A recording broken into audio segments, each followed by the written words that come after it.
So, let's get right to the point. So, I'm going to say one thing we have today. Blake Griffin's on the Brooklyn Net. I mean, of course, the thigh slap, and of course, Monday Night Raw was absolute toilet water. Like, it was just pure manure. It was just decaying rat bad. It was that bad. You could describe it with the most disgusting thing you probably see in under a week, and that's what you describe Monday Night Raw. I can purely say making your main event level match on a Raw like Bobby Lashley versus a Miz for a rematch over the build of absolutely nothing except his excuses when he had to defend his title 3 times in just under a week in an hour setting for a lackluster story, and then you just have him defend it in under the night.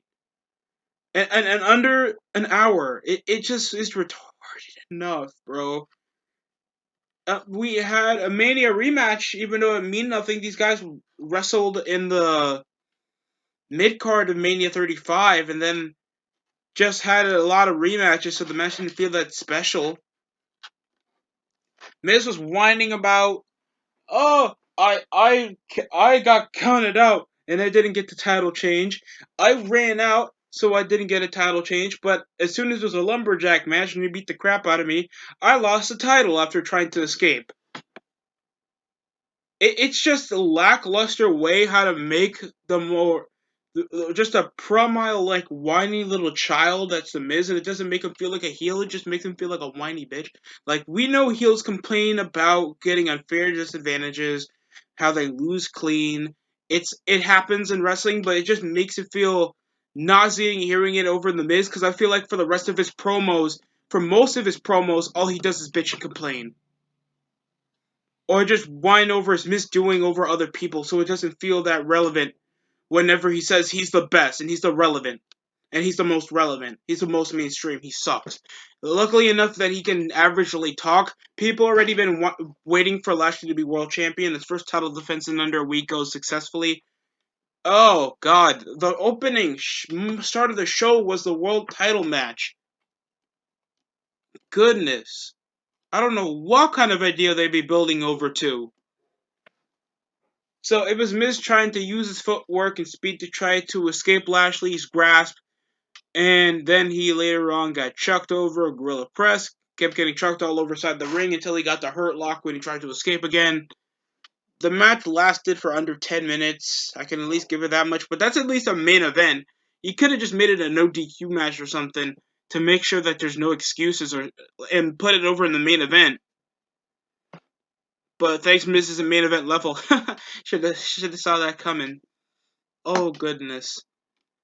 We also had the apology over Braun Strowman because I want respect. Like, I understand that they obviously want to build over a match, a Mania match with Shane McMahon and Braun Strowman. I'll make a video over why WrestleMania should never, ever be a multi-day event. It's just, dude, I just feel like it's a dumb idea to begin with. To approximate like the lack of build for under 5 months of just, oh, I get a tag title shot with a former wrestler, and he whines about it. It's so complainative. Like, why are heels like this? And he doesn't get a future title shot. I wish for an apology. Shane gives him the apology. And then he was trying to say something else, and he wouldn't say that until later when he had to call him stupid. Because he's stupid, you know? Big body, small brain. Why am I still sweating even though all I'm doing is talking? Oh, God. I love Shane McMahon. Sometimes he'd be just sounding like Trump if he was younger. But this dragged on for way too much over the night. Strowman, all he did was knock down a couple of shit while Shane outsmarted escaping him, trying to think he took a truck, but he actually stayed inside the arena. He didn't even flip over a car, do anything. Strowman just felt like a whiny child that was getting outsmarted by Shane McMahon for the entire night. It didn't make him feel intimidated. Strowman is already like an upper mid carder that thinks he's still over in the main event field, even though Strowman just looks complainative and a jobber. I don't really care if he's getting outsmarted by Shane McMahon. Because we know Shane's going to make the match feel cooler anyway because it's Shane McMahon. Strowman's not cool. We had one of the best matches of the show, I'll admit it. Really good match involving no DQ match that ended sadly in a no contest. It was McIntyre versus Sheamus. McIntyre was trying to call over that he'll possibly get a next shot for the world title. Sheamus again putting his attention on him, so they're trying to make this overly a personal feud. And guess what? It was a brooding match, no work rate, kendo sticks galore. Guys were abusing each other, major strikes, claymore kicks, a future shock DDT on the freaking steel chair. It ended with a collision between two steel steps, ending in a no contest after both men were unable to compete. So it looks like we're gonna get an interesting, like possibly steel cage match next week or something. But really good back and forth match. McIntyre pulled up some good moves. Sheamus pulled up some cool moves. And at least there's a prevalence of a story between two friends. I can at least get behind that. So, yeah, that's enough with the positives I have over in the show. The match was pretty decent. Next up, we had Xavier Woods against Shelton Benjamin. And after Benjamin was technically just hitting up ground game on the dude, Woods got, some momentum over Benjamin, surviving a pinfall attempt and got caught up with Kofi's trash talk, ending with Woods to get a roll-up victory. So I guess the New Day get a future tag team title shot anyway. That was already advertised over most of the night. It's been a few months, because the Raw tag team titles are irrelevant. You could say like, oh, the Hurt Business, they make the belt relevant. They have been beating the Lucha House Party over the last 2 months. Unify these belts. I'm done. Hell, even do the Intercontinental US title, even though I don't agree with that. I don't mind if they're 2 mid-card belts. But it's just prevalent that we just don't know what we're doing.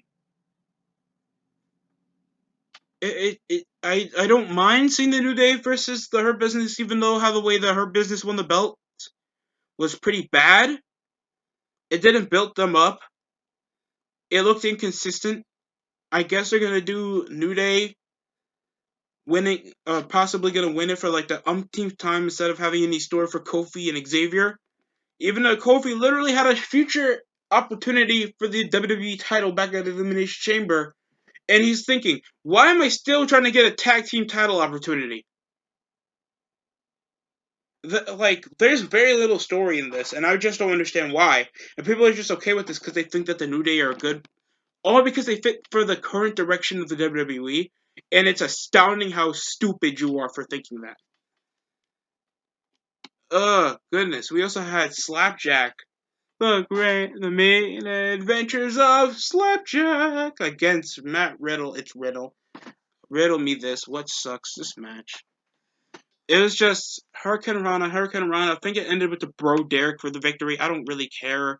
This match was just a squash match over the momentum that Mustafa Ali that beat Riddle last week. He gets a future title shot next week, so 2 championships are on the line. I could care less. All we had was Mustafa still berating most of Retribution. Wait, so if you're berating most of your group, there's already a lack of personality with most of the group anyway. Except, I guess, Reckoning because she's a chick. Other than that, there's no personality with this group other than they're the mindless drones, even though they're technically... the Nexus were ran over better. At least, I know, they were young. They had a strong leader out of Barrett that can talk. Was at least in a level that he can compete against the top main eventers on Raw at that point. But at least they showed that some of these guys were diplomatic and could question. We know that Utunga had muscle, but had the brains and could question the leadership at sometimes. Skip Sheffield was the strong muscle. We knew who was the high flyers. There was personality, and there was a definable trait with most of these guys. I don't get that with Retribution. They're a jobber faction. I hate that Mustafa just earns a title shout out because he's the only guy that's not meant to look weak in the faction. It's just gay, in my opinion. Goodness. I hope the match will at least be watchable because the rest of the show wasn't. We also had the women's tag team titles on the. We also had the women's tag team titles on the line. If you guys didn't pay attention, it was Naomi and Lana out of nowhere.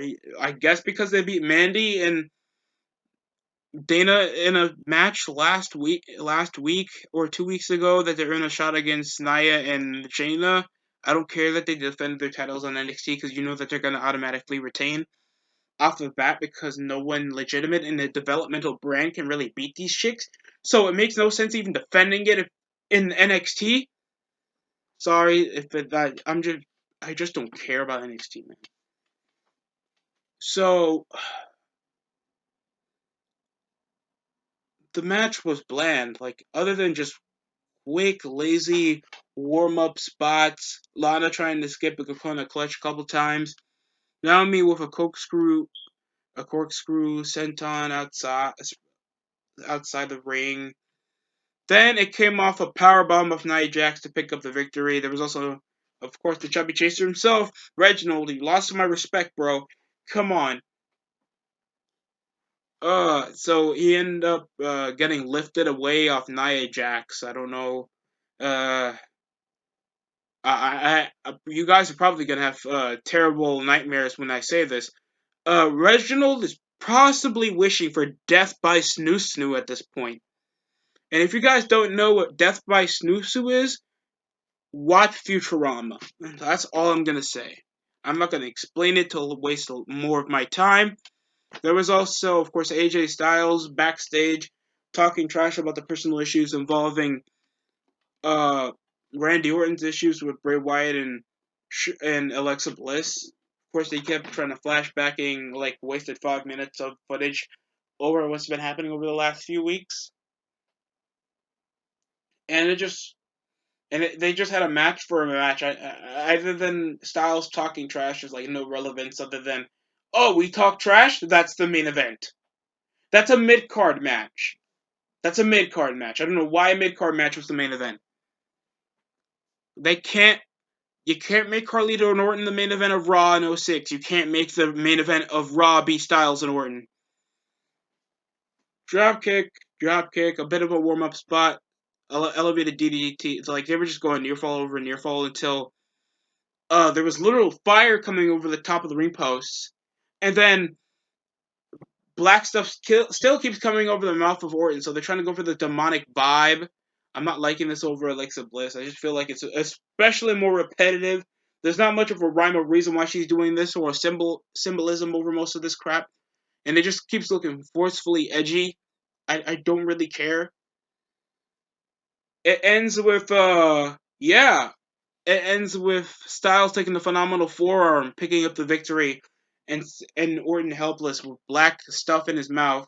Uh, Quite the opposite what Lana was getting from Lashley, but I digress. Other than that, that was the show. It gets a freaking 3 out of 10. 3 hours for wasting my time. That's how much time you wasted. Raw, literally, there was one good match in your show, and it ended in a no contest to further over the story. And just your mid card match over to further a feud that's possibly going to wait until Mania. There's lackluster build going on over your women's division, other than what happened backstage involving Charlotte, Dana Brooke, Mandy Rose, just a whole lot of irrelevant mid-carders except Charlotte. And it just comes around just looking underwhelming. Because they possibly want to force feed another Asuka versus Charlotte match again. It just, I feel like we're going to have like a gauntlet or a battle royal. I don't think they're doing anything for the women's tag division. Other than they just kept referencing Lana got hit 10 times on the table. Wow, that's amazing. The reason why Lana was doing that because she was getting bullied by Nia Jax. That's it. And then the whole thing involving a storyline from SmackDown why Reginald is now there. You see how this stuff isn't intertwining? So every time you want me to focus on this part of the show, they want me to focus over that part of the show. When you bring another guy that's on SmackDown normally on Raw, it's just dumb. And nobody overly wants to get this because they just want to make, oh, the show wasn't that bad. Okay, how? I don't understand what makes a good show in your eyes. Because it was like one good wrestling match. A crap repetitive segment that lasted over 3 parts of the show, over 3 hours, and mostly we were getting possibly the same matches. And only one was good. You put your world title match at the opening of the show. That's never a good idea. That doesn't hype over the show. That's never a good idea over as an opener. And it's not even that story-wise because Lashley just won it. And your technical authority figures is now Shane McMahon and just Adam Pearce. Like, why can't you get a GM for Raw? What's wrong with the general manager? I don't understand how that works. There's a difference between being a manager and being a boss. You can make Shane the boss, but the manager responsible for what the employees do and what they operate in. That's how it works. I don't know why it's so difficult to think of something like this. Is this poorly orchestrated that both Raw and SmackDown are just declining in quality and logic, and it's really agitating. Think differently over the show. Hopefully, comment down in the comment section below, bro. But this is just corny crap, generic PG, intellecting storyline that it feels like they want to please everybody, but not at the same time. Like, I don't want to see work rate matches with Matt Riddle and a jobber faction leader like Mustafa Ali, because Mustafa, I feel, just won one match and then he earns it. Like, really? The New Day already overstayed their welcome.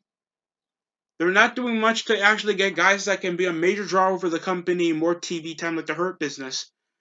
I don't care about, they want to tune over, like, the cartoonish stuff involving Shane Shane's calling Braun stupid and getting him pissed off, and out of Alexa doing demonic crap and causing Orton to see flames, holograms of himself, of herself and the Fiend, and spit out black stuff. I don't understand the inconsistencies here. It's like they want to force themselves over a demographic, but not push too hard over the mature stuff. And I've been saying this before, you can do mature storytelling but keep it in a safe background. Look at freaking what Avatar did, The Last Airbender did. They go over mature centerpieces like freaking war, a freaking mass genocide, and all that stuff that is incredibly graphic for children to even watch. And that crap is still remembered over to this day, and was still ending, and it still was watched until the end of its airtime back in the late 2000s. You're telling me you can't do that type of stuff and portray storytelling that will be interesting for all demographics? It's a waste of my time. Other than that, I just felt like Raw was trash. Tell me how you think in the comment section below. Like, comment, subscribe. Thanks for watching. That's it for me. I'll get more videos over the coming days until, I don't know, Mania. I don't know, dude. This is just like a decline of what quality we can get from pro wrestling. And if this is what the best WWE can do, with constant camera cuts, the constant inconsistencies of matches, and their reckless, wasteful reasons, like like the feminist reasons, how we need, like, feminist mentality reasons why they still keep the brand split in their system. It's borderline brain dead. It's like Asperger's reasons. I'm sorry for being a bit harsh with my wording, but that's how it is. Thanks for watching, everybody.